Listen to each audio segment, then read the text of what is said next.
Coba kita ingin simak beberapa pernyataan yang menurut saya sangat janggal sekali.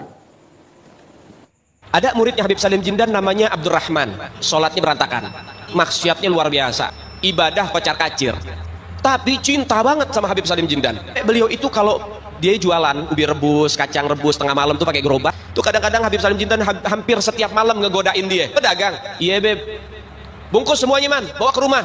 Iya beb, dibungkus semuanya, nggak komplain. Bukan hanya dibungkus, dianterin ke rumah Habib Salim Jindan. Gak lama Maman meninggal. Habib Salim Jindan dikabarin sama muridnya, beb, Maman meninggal. Innalillahi. Datang Habib Salim Jindan, ngeliat tuh jenazah tuh, beliau ambil kertas kecil, kotak, beliau tulis, ademan gue tahu lo ibadahnya berantakan, tapi lo cinta sama dzurriyyat Nabi Muhammad, ikhlas dari dalam hati. Nanti kalau malaikat munkar nakir datang nanya pertanyaan kubur, jangan lo jawab man, lo kasih surat dari gue, lo masuk surga tanpa hisab. Nah ini kan salah satu contoh doktrin-doktrin halu dari oknum-oknum keturunan Ba'alwi. Ini kan doktrin manipulatif. Bagaimana pembuktian sedemikian rupa? Masa seseorang kemudian bisa menggaransi orang lain untuk masuk surga? Saya jadi heran, mengapa ada orang yang bisa menggaransi orang lain untuk masuk surga? Inilah kemudian yang menjadi indikasi kejanggalan bagi kita semua. Apa pantas Bani Ba'alwi di Indonesia ini mengaku sebagai keturunan Nabi? Apakah mereka pantas? Karena pada kenyataannya doktrin-doktrin yang mereka keluarkan adalah doktrin-doktrin yang betul-betul penuh khurafat.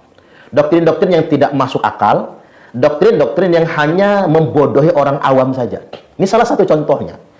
Dan ini sebetulnya harus kita jawab. Ketika kita biarkan doktrin-doktrin ini berkembang, sama saja kemudian kita sudah melakukan pembodohan atas umat ini. Itulah mengapa sejak awal saya menanti ada tidak keturunan Ba'alwi yang senior-senior, yang sesepuh-sesepuh, yang level mereka adalah level ulama, yang mau mengingatkan anak-anak mereka yang sudah menampilkan dakwah Islam yang tidak pada sepantasnya, tidak semestinya. Entah ternyata mereka juga tidak saling mengingatkan, sehingganya kita umat Islam bereaksi dengan ini semua. Saya pernah ditanya, mengapa ustadz atau para mubalik yang lainnya atau para kiai ngurus-ngurusin perkara ini? Ngapa sih ngopen-ngopeni perkara Ba'alwi yang mengaku sebagai anak cucu Nabi? Nah ini harus kita jawab. Apa jawabannya? Mengapa kita semua ngurusin ini? Mengapa kita semua mempersoalkan? Karena kita ini merupakan umat Nabi. Kita ini umat Nabi. Umat Nabiullah Muhammad sallallahu alaihi wasallam. Terlarang siapapun mengaku sebagai anak cucu Nabi. Terlarang bagi siapapun mengaku sebagai dzurriyyat Nabi kalau dia tidak bisa membuktikannya. Apalagi mereka-mereka ini ngaku anak cucu Nabi, tapi sikap mereka sangat eksploitatif terhadap umat ini. Yang mengkritik mereka, mereka cela, mereka ancam matinya su'ul khotimah. Mau Islam menjadi agama yang rusak. Ketika oknum-oknum seperti ini kita biarkan ngancam-ngancam umat, nakut-nakuti umat, seakan mereka itu anti kritik, tidak ada yang boleh menasihati mereka. Apa kita biarkan Islam begini? Coba saya ingin membuka pikiran kita semua, para kiai se-Nusantara, para ulama se-Indonesia. Apa mau kita biarkan umat begini? Ada orang yang mendoktrin mereka, mengatasnamakan anak cucu Nabi. Kalau nggak ngasih mereka nanti kualat misalnya, kalau mengkritik mereka nanti kualat, mereka anti kritik, mereka seolah-olah menjadi orang suci. Lalu kemudian kita membiarkan mereka begitu saja dengan alasan mereka itu anak cucu Nabi. Bisa rusak agama ini kalau kita biarkan. Inilah peran para ulama. Wa innal ulama'a warathatul anbiya. Inilah tugas para ulama sebagai pewaris para nabi untuk meluruskan ajaran yang salah, ajaran yang menyimpang. Apalagi sekali lagi dari mulut orang-orang yang mengaku anak cucu Nabi padahal mereka tidak terbukti sebagai anak cucu Nabi. Kita simak yang berikutnya. Kalian ini adalah fardu. Ingat, fardu, bukan sunnah. Cinta kepada Habib, cinta kepada Habib, cinta kepada kalian ini adalah fardu. Ingat, fardu, bukan sunnah. Seorang Habib yang gila itu lebih utama daripada ulama amilin. Cinta kepada Habib, cinta kepada Habib, cinta kepada kalian ini adalah fardu. Ingat, fardu, bukan sunnah. Cinta kepada Habib, cinta kepada Habib, bukan sunnah, bukan mubah, apalagi makruh. Wajib, artinya kalau nggak dijalanin, ada orang nggak cinta, ada orang benci, waliyadzubillah, maka dia keluar daripada ajaran Ahlus Sunnah wal Jamaah. Coba, ini luar biasa, indoktrinasi begini dan laku di Indonesia. Ya, indoktrinasi begini di Timur Tengah nggak laku barangkali, tapi ini menjadi laku di Indonesia. Memanfaatkan sebagian besar masyarakat muslim di Indonesia ini yang awam akan ajaran agama. Bayangkan kemudian ketika dia mengatakan satu Habib gila itu lebih mulia daripada kiai yang mengamalkan ilmunya. Ini kan luar biasa, na'udzubillah. Satu habib gila, kata orang ini, itu lebih mulia daripada kiai yang mengamalkan ilmunya. Kiai yang mengajar kepada santrinya, sekaligus kiai yang telah mengamalkan ilmunya. Ini kan doktrin yang sesat. Ini kan pembodohan kepada umat. Apalagi tadi dia mengatakan, mencintai habib itu hukumnya wajib, fardu ain. Ini doktrin dari mana lagi? Sejak kapan kemudian orang yang diidentifikasikan dengan sebutan habib kemudian menjadi ahlul bait Nabi? Sejak kapan? Ini kan cuma doktrin halusinasi dari kaum Bani Ba'alwi sebetulnya. Habib kemudian menjadi zuriat Nabi. Habib kemudian menjadi anak cucu Nabi. Saya ingin menegaskan, mencintai Nabi dan keluarga Nabi itu merupakan fardu ain, betul. Sudah dijelaskan, ditegaskan oleh Nabi sallallahu alaihi wasallam bahwasanya addibu auladakum ala talatin khisal. Ajarkan kepada anak-anak kalian tentang 3 perkara. Yang pertama, hubbi nabiyikum, kecintaan kepada nabi kalian. Wa ahli baitihi, dan kecintaan kepada keluarga nabi. Wa tilawatul Quran, wa qiraatul Quran, dan membaca Al-Quran. Kita wajib mencintai nabi. Kita wajib mencintai keluarga nabi, tapi keluarga beneran. Bukan keluarga yang ngaku-ngaku. Sekali lagi saya tegaskan bahwasanya Bani Ba'alwi sampai hari ini belum mengkonfirmasi benarkah mereka itu anak keturunan Nabi. Kecuali hanya mengaku-ngaku saja. Berdasarkan catatan kitab nasab, mereka tidak terbukti. Kemudian yang berikutnya berdasarkan tes DNA juga tidak terbukti, malah melenceng jauh dari DNA-nya Rasulullah sallallahu alaihi wasallam. Nah, hal-hal seperti inilah sebetulnya yang membuat kita umat Islam pada umumnya jadi curiga. Kok gini amat ya? Anak cucu Nabi kok arogan banget ya? Anak cucu Nabi kok minta diaku-aku banget ya? Anak cucu Nabi kok kelakuannya kayak gini model? Inilah yang membuat kita jadi bertanya, benarkah mereka itu anak cucu Nabi? Kok sangat jauh dari sifatnya Nabi sallallahu alaihi wasallam, dari akhlaknya Nabi, sangat jauh sekali. Baik, kita dengarkan lagi video yang berikutnya. Kata Nabi Muhammad SAW, cintailah Habib. Kata Nabi Muhammad SAW, cintailah Habib. Sebentar. Ini dari mana lagi nih doktrin? Mohon maaf, beliau adalah salah satu ulama yang terkenal sebetulnya. Tapi dari mana beliau mendapatkan hadis ini? Cintailah Habib. Dari mana hadis? Ini kan pemalsuan hadis namanya. Ini bukan lagi hadis maudhu, tapi kepalsuan. Mengatasnamakan Nabi sallallahu alaihi wasallam. Hati-hati loh menyandarkan perkataan kepada Nabi. Ketika kita tidak bisa menunjukkan adanya pernyataan itu dari Nabi, itu namanya berdusta atas nama Nabi. Hati-hati. Baik, kita lanjutkan. Cintailah putu kanjeng Nabi, cintailah istri-istri Nabi, cintailah keluarga Nabi, cintailah mantu-mantu Nabi, cintailah mertua-mertua Nabi, cintailah keluarga Nabi, lihubbi, karena aku mencintai mereka. Ini ada putu Nabi kok bodoh, cintai.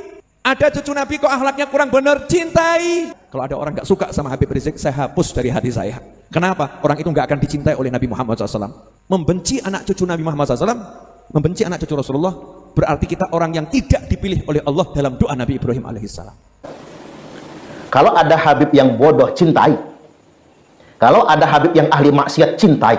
Nah, doktrin ini kayak gini, doktrin yang nggak pantas sebetulnya. Ini kan betul-betul pembodohan terhadap umat. Apalagi sekali lagi saya ingin tegaskan, antum boleh ngaku Habib, tapi antum tidak boleh ngaku anak cucu Nabi. Siapapun yang ngaku anak cucu Nabi wajib membuktikan. Tak ulang lagi nih, siapapun yang ngaku anak cucu Nabi wajib membuktikan. Kami ini semua umat Islam, umat Nabi. Kami layak bertanya kepada antum semua. Mengapa antum mengaku anak cucu Nabi padahal bukan? Mengapa antum semua mengaku anak cucu Nabi padahal tidak bisa membuktikan? Apalagi membuat pernyataan. Barang siapa yang membenci Habib Rizik, maka akan aku hapus dia dari dalam hatiku. Sebentar, kata membenci ini kan kalimat pejoratif. Saya tidak suka menggunakan kata membenci. Ketika orang berbeda pendapat bukan membenci, tapi saling menasihati, saling mengkritisi, itu baik. Jadi ketika orang mengkritik belum tentu dia membenci. Orang mengkritik Presiden Jokowi kan belum tentu dia benci Jokowi.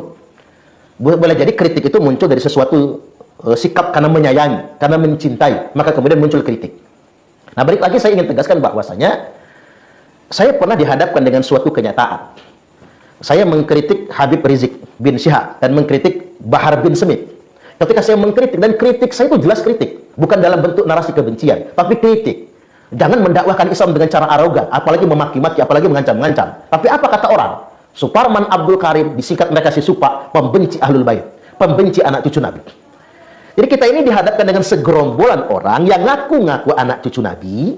Kesalahan apapun yang mereka kerjakan, mereka nggak boleh dikritik. Mereka nggak boleh diingatkan. Siapapun yang mengkritik mereka, mereka anggap sebagai pembenci. Saya ingin sampaikan kepada para kiai-kiai yang ada di Indonesia ini. Ayo para ulama, para kiai. Tak bisa lisan kita mengingatkan mereka. Apa karena kita takut kualat? Apa karena kita takut berdosa? Padahal kita punya kewajiban mengingatkan. Ketika ada orang-orang yang mengaku sebagai anak cucu Nabi, tapi kelakuannya arogan, akhlaknya nggak sesuai. Ini penting karena tanggung jawab moral. Ini tanggung jawab moral kita sebagai umat Islam. Kita nggak ingin Islam dinodai sedemikian rupa oleh perilaku oleh oknum-oknum yang mengaku sangat Islami, yang mengaku paling Islam. Seakan-akan sementang mereka ini merasa anak cucu, seakan-akan mereka menjadi pemilik Islam ini. Siapapun yang menasihati mereka dianggap sebagai penentang. Siapapun yang mengkritik mereka dianggap sebagai pencela. Hari ini kita ketemu jawabannya. Mengapa doktrin-doktrin dan sikap-sikap mereka justru bertentangan dengan ajaran Islam itu sendiri? Karena Allah hendak membuktikan bahwasanya mereka memang bukan anak keturunan Rasulullah Shallallahu Alaihi Wasallam. Dan ini sudah terbukti berdasarkan catatan kitab nasab dan berdasarkan tes DNA.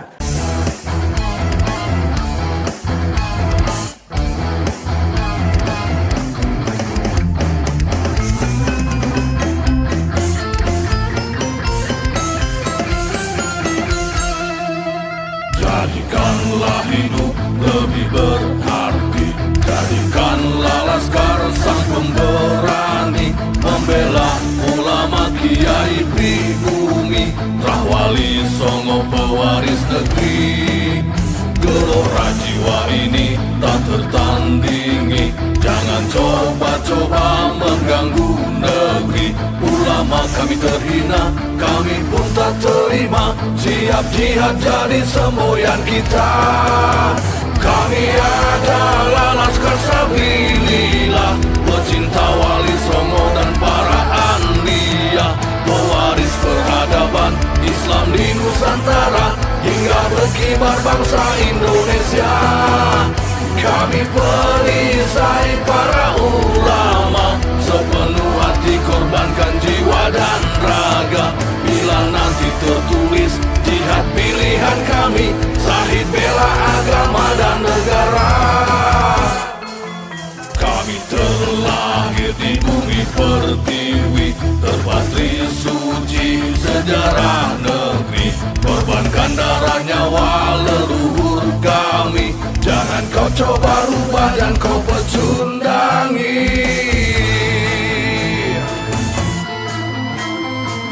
Wali Songo adalah zuriat Nabi, santun berakhlak berbudi pekerti, wariskan agama dan budaya Islami.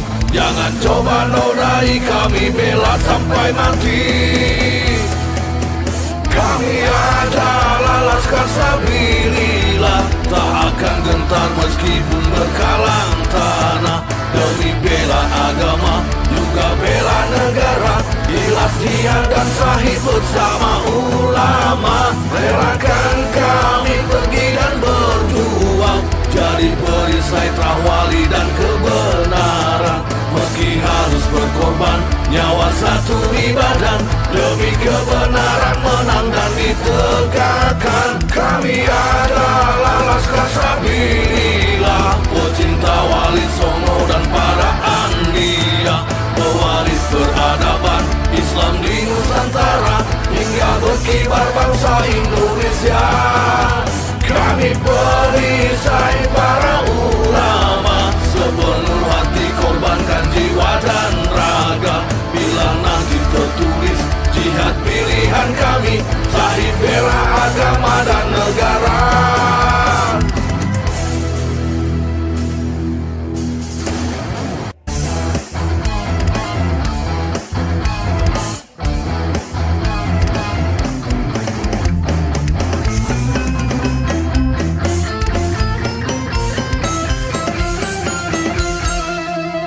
Jadikanlah hidup lebih berarti, jadikanlah laskar sang pemberani, membela ulama kiai pribumi, Rahwali Songo pewaris negeri. Gelora jiwa ini tak tertandingi, jangan coba-coba mengganggu negeri. Ulama kami terhina, kami pun tak terima, siap jihad jadi semboyan kita. Kami adalah Laskar Sabilillah, pecinta wali